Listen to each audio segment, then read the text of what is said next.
Now the priest of Midian had 7 daughters, and they came and drew water, and they filled the troughs to water their father's flock. Then the shepherds came and drove them away. But Moses stood up and helped them, and watered their flock. For nearly 2 weeks, you've been trekking through the unforgiving desert on foot, feeling your energy and supplies dwindling with each step. The water in your wineskin has long been depleted, and the fear of perishing from thirst looms over you. Just when despair seems inevitable, the barren desert landscape finally yields to a lush and verdant area. A sense of disbelief washes over you as you question whether this is a genuine oasis or merely a mirage. As you draw near, however, the sight of towering palm trees against the backdrop of the sun-drenched sky confirms the extraordinary reality.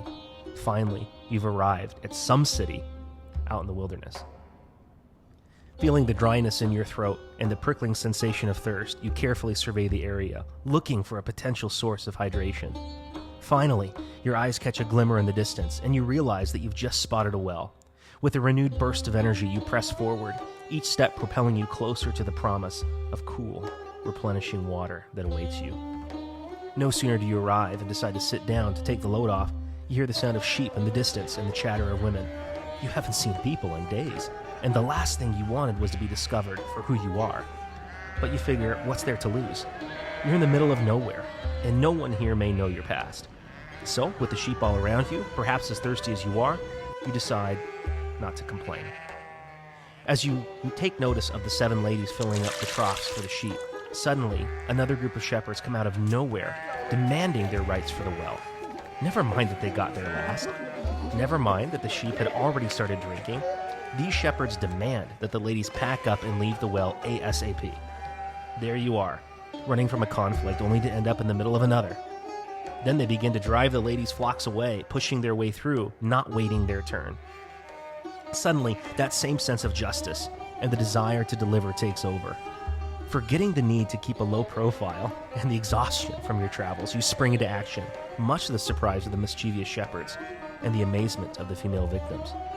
For all they know, an Egyptian just stood up and pushed back against the encroachment of these rude shepherds. Annoyed and defeated, the shepherds gathered their herds and drove them away. You could tell the women couldn't believe their eyes, and you chuckled at what you just did. A man destined for greatness, relegated to solving minor squabbles between unknown people groups.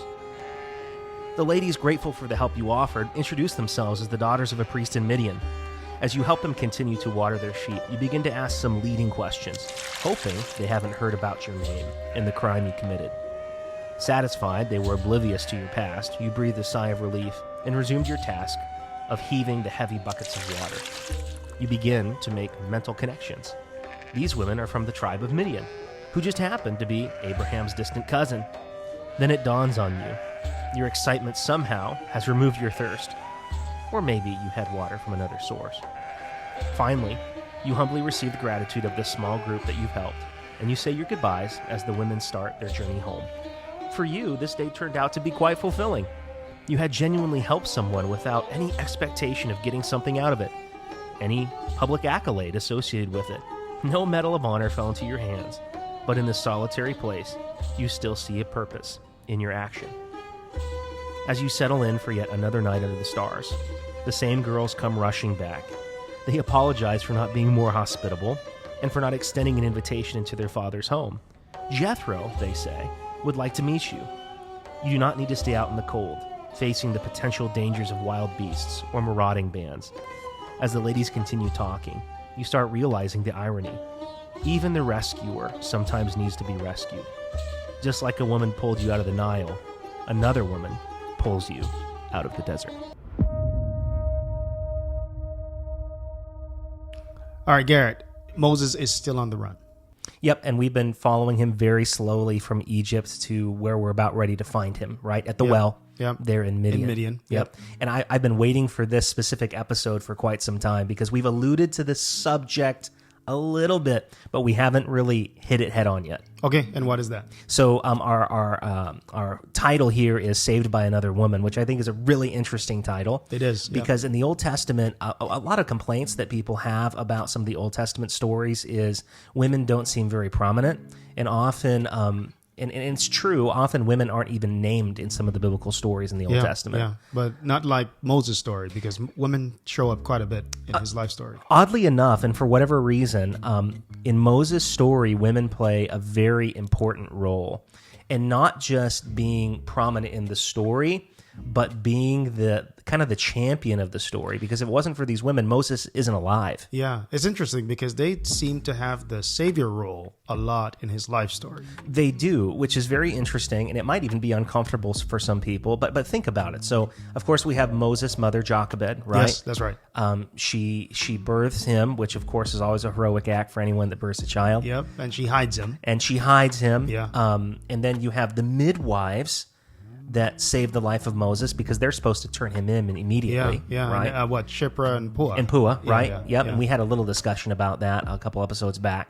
Which takes a lot of courage to do, right? Oh. Because an entire country is against what the choice they're making. Oh, here. absolutely. And I mean, the most powerful person in the world that is pretty kill happy is right there breathing down your neck. So heroic and save your role. Yeah, and it's not just the loss of a salary; it's the loss of a life. Like Absolutely they could lose their could be. lives for doing that. And the Lord bless them abundantly because of Yeah. that. But anyway, so we have Jochebed, we have the two midwives, specifically at that point. Then we have Miriam, yeah, sister of Moses. sister of Moses, who is there making sure he's okay in Yeah. the bulrushes. And later on, Miriam becomes a very prominent figure in the life of Moses. Yeah, but even here, right at the bulrush, because when Pharaoh's daughter, which is another Another woman, one. yeah, Miriam spoke to her, Yeah. and asked or volunteered if I could go call a A nurse. a nurse maid. for the child, right? Yeah, and exactly. she ends up calling Moses' mother, which shows the smart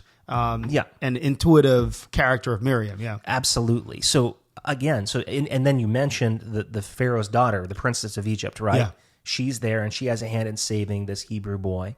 yes, And then we're going to see in this story a little bit later. Probably won't cover it today, but Zipporah, another woman. another woman, Yeah, also saves the life of Moses later on in this story as well. yeah. So if none of these women don't play a part in the life of Moses, Moses probably isn't alive. That's correct. Yeah. And if none of these women had courage, Moses would not be who we read about. Yeah, Absolutely. So the training of Moses, the teaching of Moses, the life of Moses, it's fascinating because not only do we see that they're prominent in the story, but all of them, with the exception of Pharaoh's daughter, is saved, is named, Yeah. which is pretty incredible too. So we have to talk about this concept too, and it came to mind is that, and the fact was that these women are close to the deliverer because that's who Moses was going to become, and they Absolutely. recognized, they saw something in him when no one else did. Yeah, and that kind of reminds me a little bit of, maybe you can relate to this, but my mom has always been there for me when Yeah. I don't feel like I'm doing what I need to be doing. Yeah, yeah, And there's a lot of strong women in my life. My wife, my mother-in-law, Kristen. My mom. Even some strong ladies in my local church. We call them mothers of Israel. yeah. Like, what would we do without these people? Oh man, yeah, we would be in a lot of trouble. I mean, I've had those moments too in my life. Like my mom, I think very fondly of her. She made a lot of sacrifices to ensure that we were okay for a number of years. She took care of us, and my family situation is a little bit unique. And then I think about my grandma because I Sure. spent a lot of years with my grandma. Yep. She invested in me too. And funny enough, she worked at the high school that I was going to. So she was in the cafeteria. So every day I had my lunch, I saw had grandma. to talk to my grandma. That's really to get my special. lunch. And then, I had a lady that took me in, her family. And I think the same. And then my wife, yes. Yeah. My wife sees things that I don't see. God bless them. She's always there to help and guide me. And we have this practice now. Every time I preach a sermon, my wife gives me feedback. So I preach better sermons because of my wife. Yeah, my wife is pretty harsh, but God bless them because they put up with us. And That's right. Yeah, no, it's just really cool in this story because I think so often we get so focused, and this is pretty much the case with history in general. And I don't want to get into controversial waters here, but I feel like even in our church today, the role of women in ministry and sharing the gospel message with others is often very much downplayed. Yeah. Maybe for cultural reasons, maybe for theological reasons for others. Wait, is it downplayed or just overlooked? Maybe both.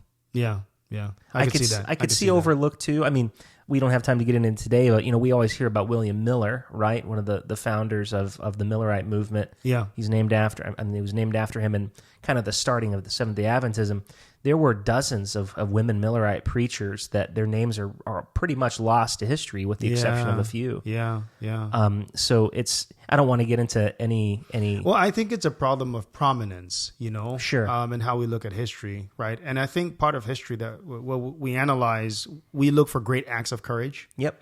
But the steady characters that do these small tasks that lead to the bigger ones tend to get ignored. And I think the life of Moses illustrates this, because Moses is the main character of the story. And so those around Moses, we don't tend to look at. Because, I mean, like, even now we're discussing the women in the life of Moses. And I think this is why this episode is so crucial that we talked about, is the fact that we need to acknowledge the fact that Moses was rescued by women after women.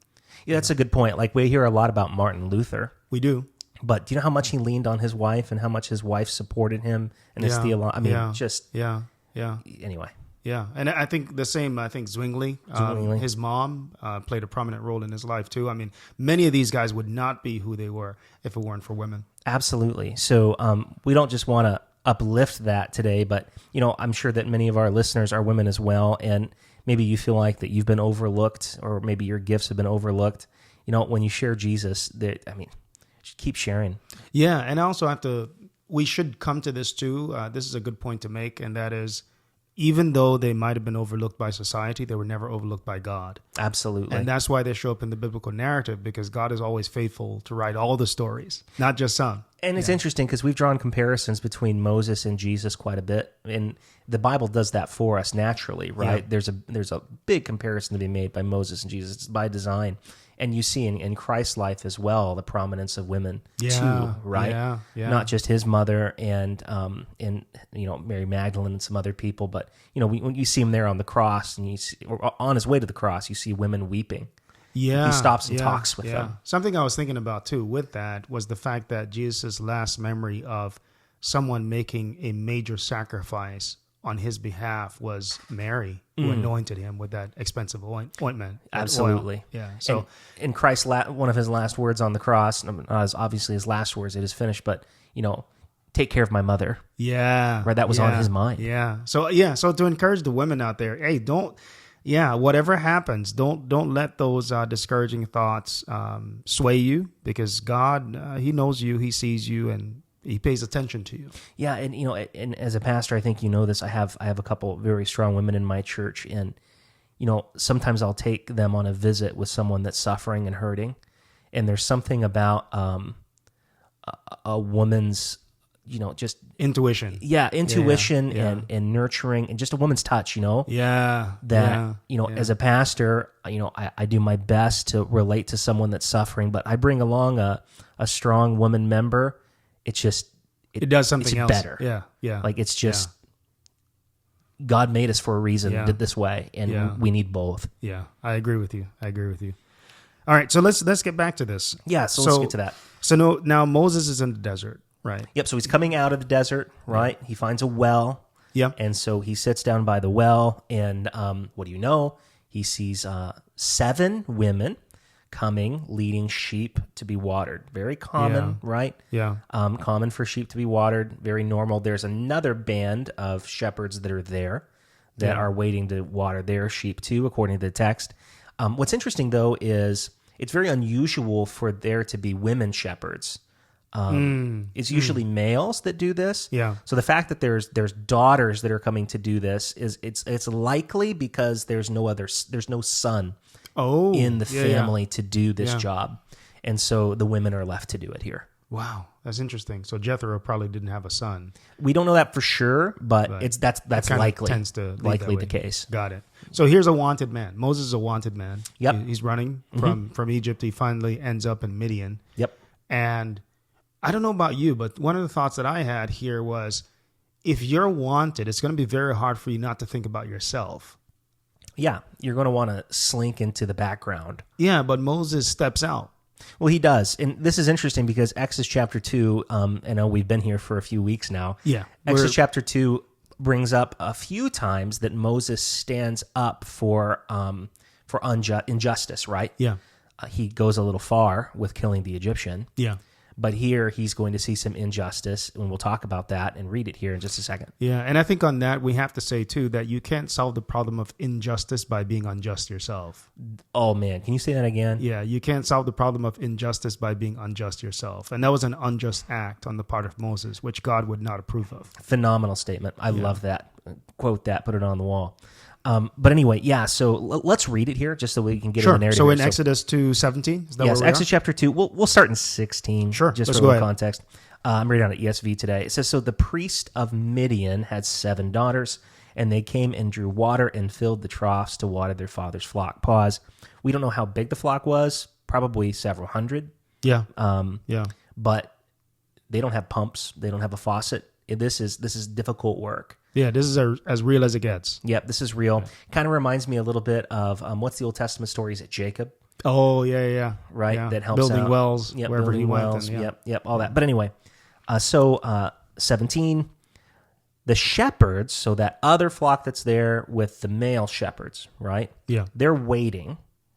And notice what it says in 17. The shepherds came and drove them away. So pause. So what happens is the women fill all the troughs for their sheep to drink, which Yeah. would have been probably a few hours of work. Yeah. And you're carrying water, which is heavy. That's right. So the other shepherds wait their turn, but once the troughs are filled, then they say, well, perfect, we'll just go right on in. Man, And so not they have were to like, work ourselves. what?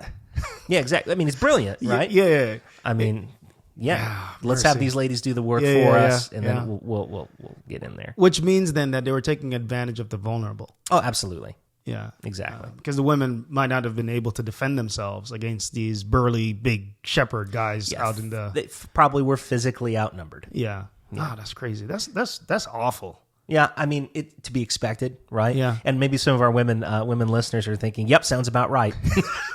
Yeah, that's the reality of our sinful world. Yeah, I isn't guess it? nothing has changed under the sun. But anyway, that's what happens. But Moses, like a knight in shining armor here in 17, it says, but Moses stood up. That word stood there means jumped, like suddenly. Stood up and saved them, and then he watered their flock. Got it. So Mm-hmm. Moses jumped up, right? He couldn't just stand there. He didn't probably think it through in his mind, rationalize the whole process. Like, I don't want to get involved in this. I'm a wanted guy. I want to stay Yeah. out of this. He was just automatically responding to the situation. Yeah, and obviously he was outnumbered. I mean, there's one of him, and we don't know how many shepherds there are there. But anyway, he prevails, and they leave. That's interesting because what that is saying is that Moses was willing to die, right? Or be really beat up. Yeah, over solving problems of injustice. Right? Absolutely. So which makes him such a lover of justice that he could not stand idly by when he saw injustice happening at all. And that follows the life of Moses that we'll see throughout this season, is that Moses and justice are important. Like, he's the judge of Israel for a very long time, right? Yeah. And so I think that's one of the reasons that God instilled this in him, right? But he had to learn to control it. Yeah, that's interesting. We're going to come to this too, but I think it's important to acknowledge Moses was drawn out, right? That's the name. That's the name. That's the name. That's Yep, his drawn name. out. But he was also sent to solve the problems. Yeah, absolutely. He's that deliverer. Yeah. And we see him Yeah. below it earlier in this chapter. Yeah. And now he's getting it right. Yeah. I don't know if it gets physical at all. The Bible doesn't tell us that. But he definitely drives them away. Well, also, too, maybe what's significant here is that Moses was still looking like an Egyptian. Right, and we know that. Which, I mean, I'm assuming there that the shepherds did not know who he was. So they might have thought, and he was a general. Right. So, I mean, it's possible that in his authoritative position, they might think, well, there's an army behind this dude. We don't want to mess with them. That's very possible. Yeah. And by the way, for our listeners, we know he was an Egyptian because the women go back to their dad, and their dad says, wow, you're home early. Yeah. They said, yeah, this Egyptian was there, and he saved us. Yeah, exactly. So either his language or his dress or something about him made them recognize that maybe he wasn't a Hebrew nationality, but he was Egyptian. Yeah. Which is interesting. Yeah, very interesting. Okay, so now the flocks are watered. Moses does this, and let's pick it up there. The women go home and The women don't invite him home. Yeah, they don't. They leave him there. I mean, he's a stranger. He's a stranger. It also would have been, sometimes they're looked at as unhospitable, but that probably was very modest of them to do. Yeah. The women bringing him home would have seemed maybe forward in that culture. Yeah. So in order to bring him back, they needed their father's permission for that anyway. Yeah. So they come back, and long story short, you can read this in your own Bibles, but Dad says, "You're home early." They say, "Yeah, this Egyptian, he saved us." And he said, "Where is he? Bring him back. Let's eat. He needs to be in my home to thank him for what he did." And Moses never leaves his father's house until he goes back to Egypt. That's fascinating. What's fascinating, too, there, to add to what you just said, too, is the fact that he stood out because he was a savior. Yep. Right? He stood out because he was helping people. Mm-hmm. And I think sometimes we think standing out means the opposite, right? If I'm going to stand out, I need to be like the shepherds, taking control, right? Yep. And in some cases, abusing a privilege or an opportunity. But Moses stood out for standing up, absolutely, for these individuals, which is important. Yeah, it's everything that you want in a hero, right? And Moses is an imperfect hero, as we know already. Yeah. But at this point, he's thinking to himself, probably, what do I have to lose anyway? I don't know what the plan is for my life. Remember, we listened to this last episode. He thinks he's blown it. Yeah. And because of his faith here and because of his strength here, yes, he's the savior, but he also is saved in a way himself because he finds a home. Yeah. And he finds a family. Yeah, which holds back to the title of this episode, Rescued by Another Woman. Rescued by Another Woman. So who really does the saving here at the well? Moses does, but anyway, by the way, the Midianites here, they're kind of cousins of the Israelites. Some of the Bible scholars might think, wait a minute, I thought the Midianites and the Israelites were like enemies. Yeah. They are, just not yet. Yeah. That's in a few generations. Yeah, got it. Okay, so, and I'm assuming at some point we'll get to that. Let's talk about the differences that we see in the passages we read. Sure. Because at one point we read the word Reuel, the name Reuel. Yep. And then at another point we read the name Jethro. Yeah, so this is the priest of Midian. This is the girl's father. Yep. Right. There's discussion on this. Some people think that maybe he was like a brother. Reuel and Jethro are different people, but I think this is the way that I lean. Predominantly, it's thought that this is the same person, right? Yeah. Jethro is maybe the priestly name, right, or the name of honor. Yeah. And Reuel is the common name. That's kind of what I buy. But it's very likely, I believe, the same person, Jethro and Reuel. And isn't the meaning of the names the same? Yeah, it's the same, friend of God. Friend of God. So Reuel means friend of God and Jethro means friend of God. Yep. So let's put all that together, because if Jethro is a priest in Midian, that means he's a leader of a tribe. He's a leader of a tribe. He's a spiritual leader. We don't know exactly everything about the religion of Midian, but we know it was very similar to the Hebrews. They worshiped Yahweh, right? Yeah. So thus, friend of God makes sense. Friend of God, right? Yeah. Exactly. So Moses would have been probably very comfortable being in that house. When you think, here's a thought that's like popped into my mind. It's the thought that God sent Moses to a friend of his.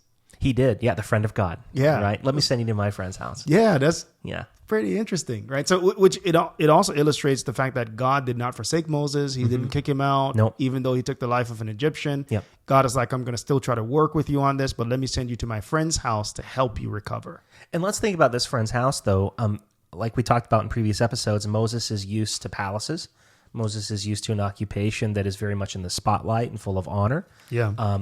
His father's house isn't a house; it's a tent. They're nomadic people, and the occupation that Moses is about to get is not one that's flashy. It's a shepherd. Yeah. So Moses does find a house. He does find a wife, who we'll talk about in a minute. But it's nothing like he had. Can you share with me maybe your reflection on what that experience would have been like for you? Like if you left this powerful, prominent position and then you're now in isolation in the house of some villager who turns out to be the friend of God. I mean, what would that adjustment look like? Yeah, I mean, people never want to lose power, right? That's just within us. Once we have power, we do everything that we can to keep it. Yeah. We see that politically. We see that throughout history, right? So Moses here, and we talked about this a little bit last episode, he's feeling like an identity crisis, right? Like for me, that would be, I mean, I think about like my identity right now is very much tied up in what I do, right? Like I'm a pastor. Yeah. That's not who I am, but it's a big part of who I am. And if you were thrown into just taking care of sheep. Yeah. If tomorrow I left the ministry for whatever reason and I'm, taking care of sheep, I'm going to have a lot of emotional things to work through. Yeah. And Moses is that on steroids, right? Because he's like the next in line. Yeah. So I read about this guy, and I can't remember the name of his book. We might post the title of his book in the title notes. But he went to, I think he went to Harvard and did a degree in business or something, like really, really weird. But anyway, he's super smart. Is this recent history? Yeah, recent history. Okay. Super smart guy. But he grew up around shepherds, right, in England. And he did his degree. He was being courted by many corporations, and he was going to get really great opportunities. But the brother quit everything and went back to shepherding. Wow. Harvard grad goes to shepherding. It's like you can't put those two things together. It's like, what in the world? A Harvard grad taking care of sheep? Wasted talent, right? Yeah, but for him, it's like that was the best choice I've ever made in my life. Right? And he writes about this in his book, right? He talks about the lesson from a shepherd. And I think I've heard of this. Such a really good book. I really enjoyed reading it because it shows the radical nature sometimes of how God leads in our lives. That's interesting because, he was obviously overqualified for the job of being a shepherd. Yep. Moses here is very overqualified for the job he's about to do. Yeah. But that's because God has a plan for him in the future that he's underqualified for. Yeah. And it's not because he's scholastically or academically or leadership-wise not ready. Yeah. But there's something about his spiritual walk that's not. Yeah. And he's going to learn that in the wilderness for 40 years. Fascinating. Yeah. So anyway, so we're here in the story. Moses settles in, but we see here at the end of Exodus chapter 2, and I promise, guys, we're going to move on from Exodus chapter 2 this week, and we're going to go to Exodus chapter 3 next week. But we find that Moses not only gets a job in this house, but there in verse 21, he marries the daughter Zipporah. So anyway, he finds a wife. He has a son. And the name Gershom, which is interesting, Gershom, the root of it, and I can't speak these languages, but the way that Gershom is said is very easy to do. It's very familiar in Egyptian language and Midianite language. So it's kind of a dual name that's easy to say in both cultures, which is interesting. Which kind of points out the fact that Moses was adapting a little bit. Yeah, he's kind of a dual citizen, right? Like his heart is still in Egypt. Yeah. I don't want to say Egypt the nation, but with his people. But God has led him here. So he's a Midianite, but he still considers himself a stranger. That's fascinating. And that's why he names his son this, and the Bible says that means a stranger in a foreign land. That's so Moses is through the naming of his son, he's crying out, I don't belong here. Yeah. But he's also crying out, I'm okay with it. I'm also okay with it, but I'm unsatisfied. Huh. And I think that's very much how a modern day Christian should be too. Like we're here on this world, we're okay with God letting us be here, right? It's a world of sin and suffering, all that stuff. But I think we should be very unsatisfied with being here. Yeah, I think we get too comfortable. We get very much too uncomfortable. Yeah. But no matter how much success you're having in your life, you shouldn't be satisfied with what this world has to offer. Yeah. And that's Moses here. Yeah, like Moses, we have dual citizenship. Thank God. Thank God. Yeah, we have dual our citizenship is in heaven. And no elections up there either. Oh, yeah. No. When we're recording this episode, tomorrow's election day. So when you're listening to it, you know. Yeah, this is Monday. Tomorrow's Tuesday. We're expecting a lot of craziness. But that's true. That dual citizenship is what's important. Yep. And no elections there. Jesus is king. Praise the Lord for that. But interesting here, we don't find it in Exodus chapter 2. We find it later. But it seems that Zipporah is, let's just say, darker skinned than Moses. Yeah, so it does mention that she is a Cushite or an Ethiopian in Numbers chapter 12. Yeah. So Zipporah is a little bit darker skinned than Moses would be, which is interesting, and that's going to cause problems later. But it's interesting that this is an interracial marriage. Yeah. That's That is pretty interesting, considering the time frame that we're talking about, because this is way back then. Yep.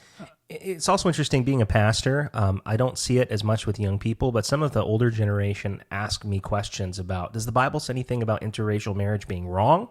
Yeah. And then they usually reference Paul, where he talks about being unequally yoked. Yeah, I think that's a bit of a stretch. What are your thoughts on that?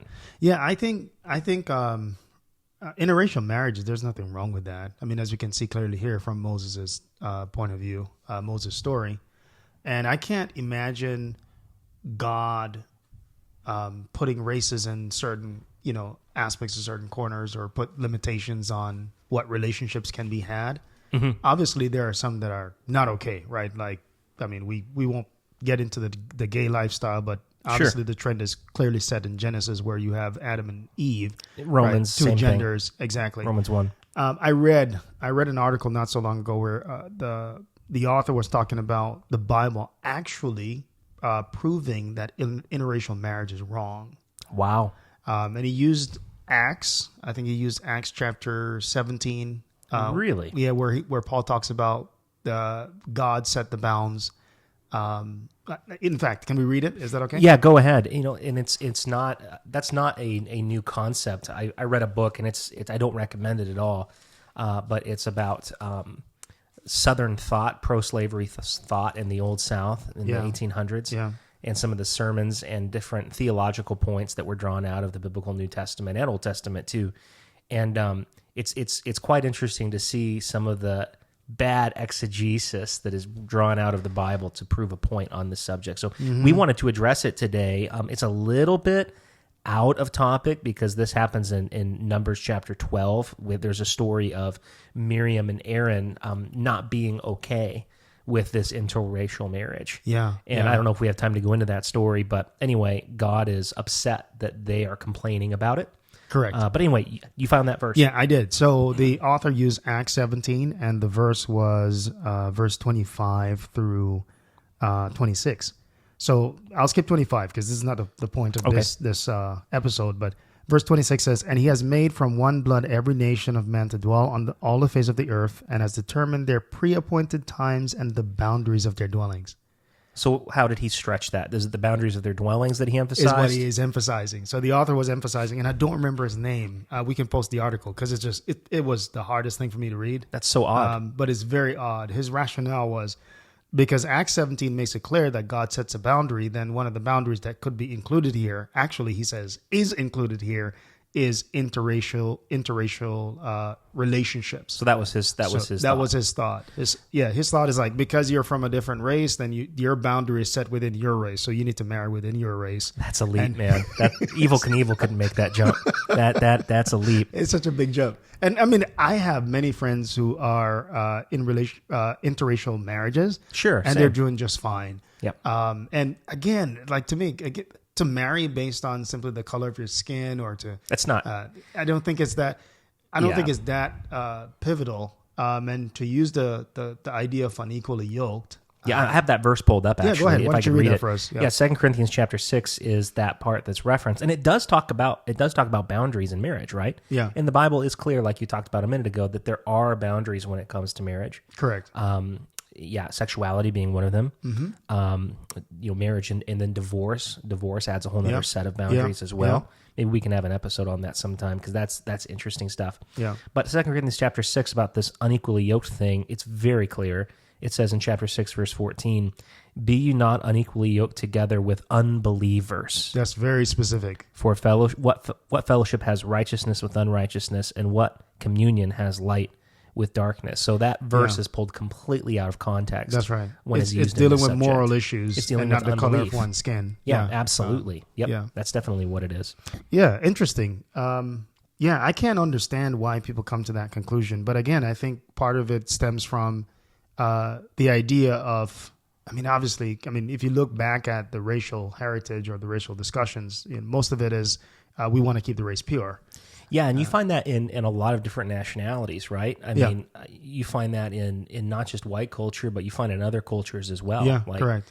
I have some Korean friends, and they say that, their parents expect them to marry a Korean, Yeah, right? Just because yeah. that's how it is. Yeah. So maybe let's come to the other side of that too. Is there something wrong with wanting to marry within one's culture?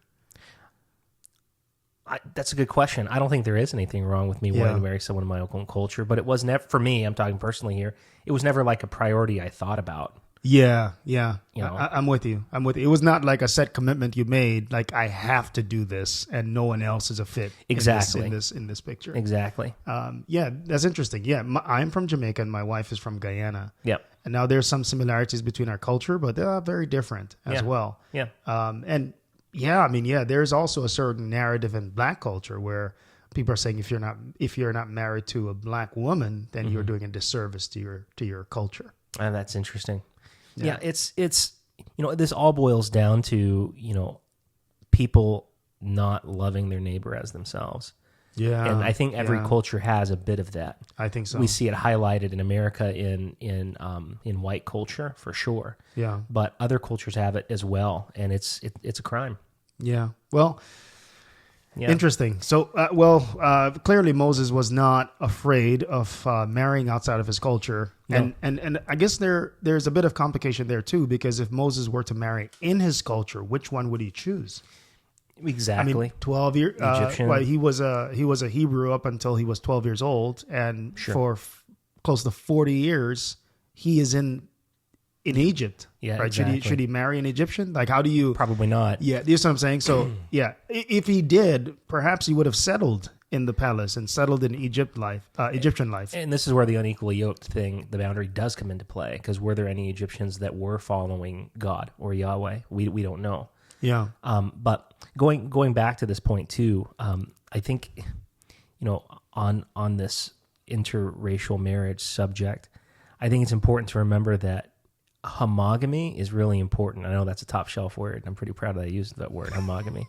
It's a fancy word. Homogamy simply means, the same, right? It's the same belief system. So if you marry someone outside of your culture, it means you're going to have more discussions about for sure. things. For sure. The more homogamous a couple is, the easier it is for their marriage.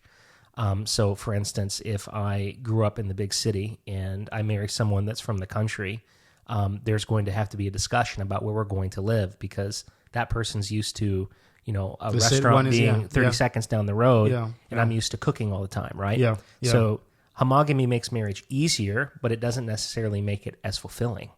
Yeah. So anyway, if you marry outside of your culture, I think that's great. I don't think there's anything biblically wrong with that, but your communication skills are going to have to be very open. For sure.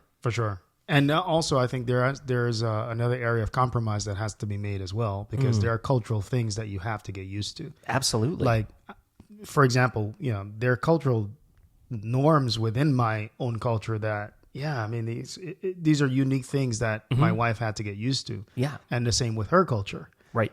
So I think there's fundamentally that point of, loving your neighbor and seeking to understand the other side. I'm not sure yet. I don't think there's, like you said, nothing biblically wrong with being married to someone who's of a different culture. Yeah. Again, that text in 1 Corinthians, which we read, is clear. Totally different from applying that to cultures. And if anything, the Bible doesn't discourage it, but it encourages it. Because in Numbers chapter 12, verse 1, where it says that Miriam and Aaron were speaking against Moses because he married an Ethiopian or Cushite wife, God deals harshly with them. Yeah, that is true. With them gossiping and complaining about this interracial marriage, and punishes them accordingly and lets them know that's not okay. Yeah. So if anything, the Bible is clear that this is an encouraged thing. Yeah. It's a good thing. Yeah. So anyway. Yeah, that's interesting that God responds harshly to those who are criticizing that very marriage. Isn't that, for sure, it's the criticism of leadership that God also is probably dealing with, because leadership is, Moses and Aaron and Miriam are all leaders. Yeah. So that's an aspect of it too. But anyway. But certainly there's a hint of disdain. Yeah. Right? Because if you look at the original language, it communicates that it's sort of like, it talking down to. Yep. Like how, Yeah, exactly. Yeah, that's very fascinating. Oh. Yeah, so this is an interesting discussion, but I want to change gears here a little bit. Sure. Because I promised earlier in the episode that we would move on from Exodus chapter 2 this week, and we're going to. because this kind of ends Moses getting settled in Exodus. But I want to read the last few verses because a lot happens in Exodus chapter 2 at the end of the chapter. I think it's important to recognize. Yep. So it says in verse 23, during those many days, so we know from other places in Scripture that the many days that is referenced here is 40 years that Moses is there in the desert with the sheep, right? So during that 40 years, the king of Egypt died, and the people of Israel groaned because of their slavery and cried out for help. Their cry for rescue from slavery came up to God, and God heard their groaning, and God remembered his covenant with Abraham, with Isaac, and with Jacob. And God saw the people of Israel, and God knew. There's a lot there.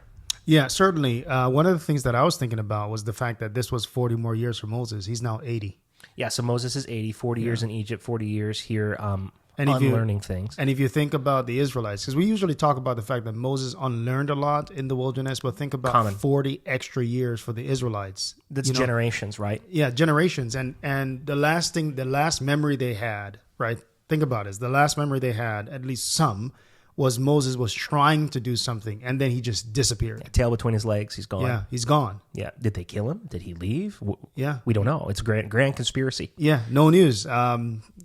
That's fascinating, right? To think about, like, well, the last hope has been taken from them. Yeah, from the perspective. And so this Pharaoh is now gone. And so one of Moses' relations by adoption Yeah. would have assumed the throne. And that's the Pharaoh Yeah. that we're going to see a little bit later. Yeah, coming into the storyline. That comes in the story. Yeah. Very interesting. And then it says they cried, and their cry came up unto God by reason of their bondage. So I guess my question is, I mean, were they always crying, or finally they're crying now? No, they've been crying before. I mean, God heard their cries and gave them Moses, right? We read that earlier in the book. Yeah. So they're continuing to cry, and God is working on an answer, but it's taking some time. Why does God take his time? That's the $1 million question, isn't it? I mean, Yeah. I think that we've all asked that question. Why does God do certain things? Why does time go by? Why isn't this solved? Why isn't this fixed? Yeah. And his plan is working, but when we're caught in the middle of waiting, it's very difficult. And waiting on God is actually a beautiful thing if you think about it. Yeah. So there's a verse in First Peter. Yeah. I think it is, where he talks about timing, God's timing. Sure. And I want to read that for us if I can find Yeah, it. go for it. Oh, wait. We're doing it on the fly here, and Yeah. so It sometimes just you're kinda like, oh man, came this to is my there, mind. this is there, where is it? Finding it is important. Okay, give me one more second. No, you're fine. Hopefully I'm there. Okay, yeah. So verse 9. Of 2 Peter. Yeah, 2 Peter chapter 2. Mhm. It says, but beloved, verse 8, but beloved, do not forget this one thing, right? And I love the fact that he mentions this. Do not forget this one thing, that with the Lord, one day is as 1,000 years, and 1,000 years as one day. The Lord is not slack concerning his promise, as some count slackness, but is long-suffering toward us, not willing that any should perish, but that all should come to repentance. Yeah. So I love the fact that Peter measures time against the character of God. Yeah, it's different. Right. So he says, number one, don't forget that God doesn't look at the days the same way we do. It's true. For him, 1,000 years is just like a day. God's playing the long game. I mean, Yeah. he's playing a chess match. Every move that is made is going to affect 1,000 years from now. Yeah. And So- then he says, remember also that he's not slack concerning his promise. So when you look at the timeline and you're like, well, this is taking forever. Don't grow weary. Don't God's grow not worried. lazy. You have to always think of the fact that he's not going to slack on his promises. He's still working it out, but he may take his time, because time, your view of time and God's view of time is very different. And that's very easy for us to say. It's very difficult for a Jewish slave that's being whipped every day. I totally get it. Yeah, Absolutely. So I mean, we've had to wait. Obviously, our stories are not as intense and not as crazy as this. It's hard for us to walk up and tell, like a Jewish slave, like, sometimes hey, it's hard to wait. it's going to get better 400 years from now. And let's think about it too. If Moses had not have killed that Egyptian, I don't like playing the what if games often, but would there have been 40 years that had to go by for them to have to wait on that's Moses? an interesting thought. We don't know.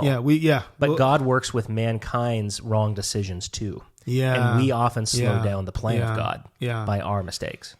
That's an interesting concept, and obviously, I appreciate the fact that you're being careful, because you also don't want to blame Moses for the Exactly. delay, because none of this was resting on his shoulders. For sure. I think God was definitely trying to work it out, And yeah, using frail human beings often result in detours. Right. Which Not is the often entire biblical narrative. It's God had a Exactly. plan, and it's like humanity keeps detouring that plan, and then we go on this long, circuitous journey. Exactly. That could have been straightforward if we had followed God the first time. Illustrated perfectly by the children of Israel wandering for 40 years, right? Yeah, I mean, which we're God gonna has get to. God has a plan A, but Yeah. sometimes because of our decisions, he has to use plan Z. Yeah. So to that person who is waiting to get married, pray for God's plan A.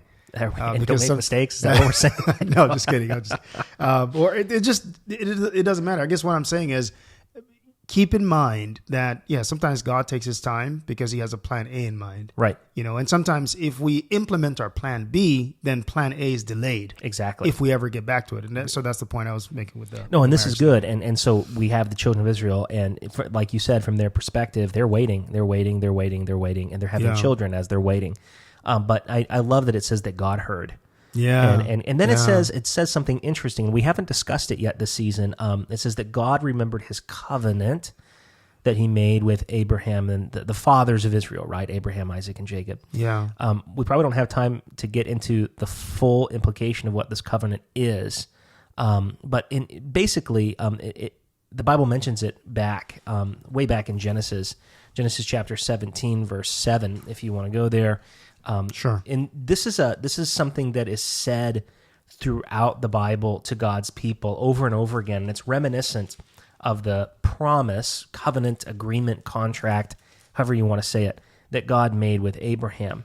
It simply says this, Genesis 17:7, I will establish my covenant, promise, between me and you and your children after you in their generations for an everlasting covenant, to be a God unto you and children after you. So in other words, God says, my covenant with you is I will be your God and you will be my people. And you will have children and you'll be given land and we'll all be a family together. Yeah. So all throughout Scripture, we have God reminding, we see it in Jeremiah, we see it in Ezekiel. We'll go to another text in a minute, but God is constantly reminding us of this covenant by saying, I am your God, you are my people. I'm trying to get you to the promised land where you can have children in peace. Yeah. This is the promise. I think that's a fitting promise to put here too, because they're in between. Yeah. They're in between leaders, right? Exactly. The Pharaoh died, right? And they're looking for another king. Right? Think about it. They've been suffering under brutal policy, so they're looking for a policy change. Yep. Right? Wouldn't you say so? Certainly. And so perhaps they were thinking of that policy change through another human being to come and ascend the throne to adjust the policy so that way they can have a better life. So I guess in my imagination, I'm trying to figure out what the political scenario would have looked like for those slaves in Egypt if they're imagining freedom is going to come through another king. So they're probably hyper-focused on the election. Yeah. Oh, Right? sure. Hyper-focused on making sure that they secure the vote, right? All these different things that I would imagine might have been arising or coming up in their minds, but God has a totally different plan. Absolutely. And he has a plan to get the slave mentality out of them. The point I was going to get to, which I want us to discuss, is they might have been looking for a future in Egypt when God was thinking of a future out of Egypt. Yeah, for sure. A reformation of Egypt instead of a removal from an exodus. Yeah. That's fascinating. Sometimes it's not always about a reformation, right? Yeah. Sometimes it's you need a clean break. Yeah. Sometimes it's an exit. But anyway, going back to that promise that we were talking about, I love Revelation chapter 21, verse 7 reminds us of this promise. It says, he that overcomes will inherit all things. I will be their God. They will be my people. Yeah. And then that's also the exit. And that's the exit for us. Yeah, for right? us. Exactly. Yeah. Exactly. So we shouldn't be looking at just new policies here and transforming and changing this world. We have an exit strategy. There is our exodus in the future. And remember, God hears your groaning. And you may have been groaning for a really long time. That agony, right? I mean, you know this, but it was hard for me to come today because the last 2 nights that I had, one of my church members, their 16-year-old son died of a heart attack. That's not easy. And then the next day I was in Children's Hospital with another family whose 16-year-old daughter had a car accident and had serious brain damage. Yeah, that's that groaning. Yeah, that's that groaning. And that's about as real of groaning as it gets. I mean, when you see a parent, when you see a father that just is so distraught that his heart feels like it's coming out of his chest, That's the groaning that God truly hates. And God doesn't want to delay deliverance, but he wants to make sure all of us can be delivered, as many as we can. Yeah. I was going to read for us Romans 8:22. Beautiful. Because this Please. also talks about our present groanings. Verse 22 of Romans 8, Paul says, "For we know that the whole creation groans and labors with birth pangs together until now." And then he also says in verse 18, creation eagerly waits for the revealing of the sons of God. And to add to what you're saying, like one of the worst parts of my job as a pastor is conducting funerals and being at the bedside of people who are It's hard, man. are dying, or like you're talking about the case of those two young people. It's even harder. So it's so intense. It's so difficult, so hard. Yeah. And trying to console people during those moments is a very difficult thing. Yeah. But yeah, that point of groaning, I think there are many prayers that are being prayed, people crying, like those Israelites in Egypt, like those parents, I can imagine, Yeah. crying with tears, like, God, how do we get out of this? And I know that God groans with us. Yeah. I know he sees that, and I know that it makes him distraught. I know that probably angers him too to Yeah. see his children hurt like this. But anyway, going back to Moses, the application here with Moses and slavery is, like we've been saying over the last few episodes, it's very applicable to our situation here on earth spiritually. Correct. Yeah. Yeah. Can I make another point from Romans 8? Yeah, go ahead. Because it says, "For I consider that the sufferings of this present time are not worthy to be compared with the glory which shall be revealed in us." And I think that's a part of it too. That's the tension in the story of the Exodus, is that the present suffering was so much that they couldn't measure that against the future that they did not know anything about. Well, they're slaves. They're not supposed to. That's how they're brainwashed and trained. Yeah. I mean, there's a mentality. I mean, I've never been a slave, obviously, but I think you see it. It's kind of a comparable. You see it in prison systems. You know, someone's been in prison for a few decades, and they come out of prison. They don't know how to function in society. Yeah. Because they're used to the mentality of being a prisoner. Yeah. I think slaves. We see that back in after the American Civil War. Often slaves went back to their masters because they didn't know how to function. Yeah. They weren't taught. It's a tragic thing that we're so, and I think all of us on this sinful planet, I think we all have been brainwashed by sin, and we all have this same mentality the children of Israel do, whether we realize it or admit it or not. Yeah. That's a fascinating thought, because that's a challenge that God has with the Hebrews eventually, because Yeah, exactly. they thought slavery was better. Yeah, exactly. Like we were in slavery, and you want to go back. You want to go back. That makes Yeah, you zero wanna go back. sense. Yeah. But it does make sense if that is what you're comfortable with. Yeah. That's the brainwash piece. That's the brainwashed piece. And so, anyway, the comparisons between them and us is very deep. It certainly is. It certainly is. And it also illustrates the brutality of slavery and that brainwashing, which obviously we can, expound on that further to say that the devil is behind it all, right? Of course. And we don't want to say that mankind does not hold any measure of responsibility, because they do. In fact, in Absolutely. the end, they will die for their own sins. Absolutely. But at the same point, that sinister being behind it all is pushing us into that space of being brainwashed. Yeah, the so puppet master. brainwashed that we would turn our backs to the promised land and go back to slavery. Yeah, the puppet master pulls his strings. Yeah. Although we can make the decision. I mean, we're free, moral human agents. Yeah. We make the decision to follow that or not. And the problem is that oftentimes, it's like a child that is abused early on in life. It's just the repercussions and the scars of that are very difficult to overcome. But they are. Yeah. It's possible to overcome that with God. Yeah. So one thing I wanted to mention to you is a lot of scholars do say that Moses might have written the book of Genesis during his time in the wilderness, Yeah, I believe that. which we haven't touched on. Yeah. I do believe that as well. So I imagine that Moses must have been a praying man. And 40 years to do it. Yeah, and so I imagine that you have two things taking place here. Moses is praying. God is figuring out a way to respond. I mean, not figuring out a way. God responds eventually. We're going to talk about that in the next episode. Yeah. But the people are praying too. So now you have the leader praying and the people needing the leader praying as well. Oh, yeah. And I was going to talk about the beauty of the church environment when pastor is praying, when the pastor is praying, and the members are praying too. Yeah. We've come to a space in our world where we've assigned roles to people. Yeah, pastors' prayers are more significant than mine. Yeah, than mine. Yeah. That angers me. Yeah. And it's almost like pastor's heard, but I'm not. You know, like, can you talk to God for me? Because I don't think he's going to respond to me. Yeah. Your prayers are just as important. Yeah. And that's what I was going to say, because the next verse that shows up here in Exodus 2, it says, so God heard their groaning. Yeah, exactly. He heard it. Not Moses. Not Moses. God did. God's. Yeah. I mean, the children of Israel. God heard it. So don't just let people pray for you. Pray for yourself too. yeah, You know? absolutely. And have other people pray for you for sure. Both are important. Yeah. But God hears the prayers of a genuine prayer. That's right. Genuineness. Yeah. The prayer of others is no substitute for ours, you know. Yeah. So we should always be praying as well.